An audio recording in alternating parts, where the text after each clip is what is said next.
Calendula officinalis, this is my calendula oil right here. Nice, right? And I love this oil, and we use this oil all the time. And it's oh my gosh, I use it for so many things, and it's so wonderful to make a salve out of this oil, put it in your lotions, and there's just I have so many stories. But let's talk about it. Let's talk a little bit about how I use this. And so you can. It's so good for the skin. It's so anti-inflammatory and nourishing for the skin that you can just put it in place for your skin care, for your self-care. The thing about calendula oil is it's a vulnerary, and vulnerary herbs, basically what they do is they increase the rate at which skin cells regenerate, and they help your skin cells to rejuvenate and regenerate.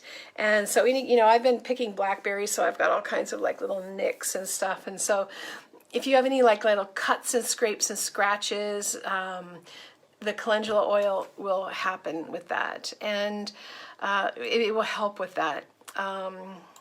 So calendula is really good for irritated, red, inflamed skin, sore skin.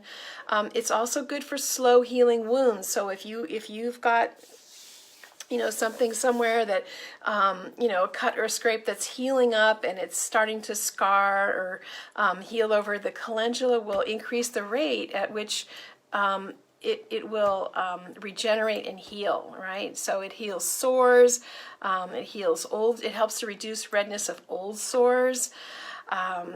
And you can put a little bit of calendula oil on a spider bite. I have a student that told me that she had a bunch of spider bites, and the calendula oil helped heal up her spider bites, and really quickly. Yeah, it's good for. It's also, calendula oil increases circulation. It helps to get your blood and lymph moving, and so if you have any kind of congested lymph or anything, congestion and stagnation, your calendula oil is really good for moving congestion and stagnation.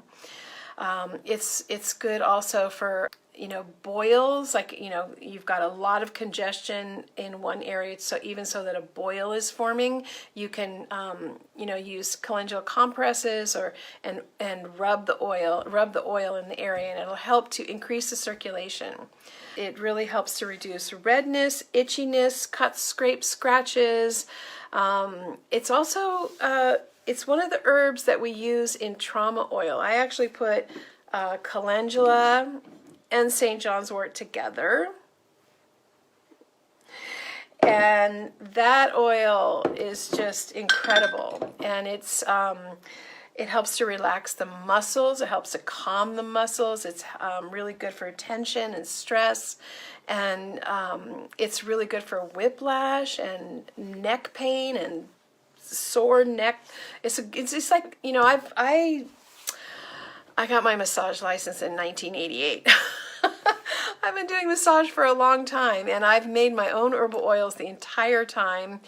And this combination of calendula and St. John's wort, it takes care of so much muscle pain, strain, tension, muscle trauma, right? It's just it's an amazing oil. So the other thing you can do with your herbal oils, your calendula oil, is I'd love to soak my feet in it.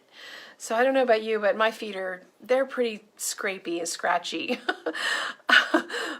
Yeah, my husband complains about my feet because I like to walk barefoot in the garden. And so soaking your feet in the oil, the calendula oil, can reduce the inflammation, heal up any cracks or scrapes or cracks. It heals them up a lot quicker. So that it's also just really good for dry patches, dry areas, like your elbows and any dry patches, or any dryness, inflammation, inflamed, just anything that's inflamed in your skin. It's really incredible. So yeah, so those are some of the uses of calendula oil. There are really no contraindications that I know of. I mean, it's always really good to do a patch test, like take a little bit of oil, put it on some of sensitive skin and wait a half an hour and, just make sure you don't have any kind of allergic reaction. But it's one of those herbs that it's used on babies, it's used on elders. Anybody can use it. Calendula officinalis, incredible for any kind of acute or chronic skin inflammation.